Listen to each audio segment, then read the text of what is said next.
1968 অসম সাহিত্য সভা সভাপতি আনন্দ চন্দ্ৰ বৰুৱাই মাজুলীৰ বংশী গোপাল নাট্য মন্দিৰত অনুষ্ঠিত এক অনুষ্ঠানত ভূপেন হাজৰিকাক সুধাকণ্ঠ উপাধিৰে সন্মানিত কৰিছিল। এইটো বহুত ইম্পৰ্টেণ্ট। ভূপেন হাজৰিকাদেৱে 1952ত কলম্বিয়া ইউনিভাৰ্চিটিৰ পৰা PhD ডিগ্ৰী লাভ কৰিছিলে। তেখেতে ডক্টৰেট ডিগ্ৰী লাভ কৰিছিলে কলম্বিয়া ইউনিভাৰ্চিটিৰ পৰা। এইটো মনত ৰাখিব লাগিব, বহুত দৰকাৰী হয়। লগতে হাজৰিকাদেৱে তেখেতৰ কেৰিয়াৰ এজ এ টিচাৰ হিচাপে আৰম্ভ কৰিছিলে গুৱাহাটী ইউনিভাৰ্চিটিৰ পৰা। APSCত আহিছে এই কুৱেশ্যনটো যে তেখেতে টিচাৰ হিচাপে কেৰিয়াৰ ক'ৰ পৰা আৰম্ভ কৰিছিলে? গুৱাহাটী ইউনিভাৰ্চিটিৰ পৰা। সেইটো বহুত ইম্পৰ্টেণ্ট। তেখেতৰ as a playback singer first ফিল্মখন হৈছে ইন্দ্ৰমালতী।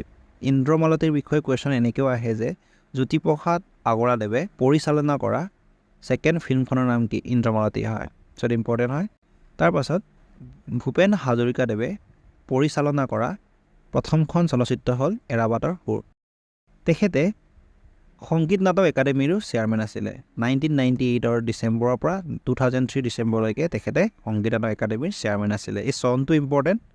তাৰপাছত তেখেতে যেতিয়া সংগীত নাটক একাডেমীৰ চেয়াৰমেন আছিলে তেতিয়াই 2000ত সত্ৰীয়া ডেন্সক ক্লাছিকেল ডেন্স হিচাপে স্বীকৃতি দিছিলে। চ' এক্সামত আহে সত্ৰীয়া ডেন্স ক্লাছিকেল ডেন্সৰ ষ্টেটাছ কেতিয়া পায়? 2000ত পায়। এইটো বহুত ইম্পৰ্টেণ্ট। তাৰপাছত ভূপেন হাজৰিকাদেৱে পৰিচালনা কৰা অন্তিমখন চলচ্চিত্ৰ হ'ল চিৰাজ।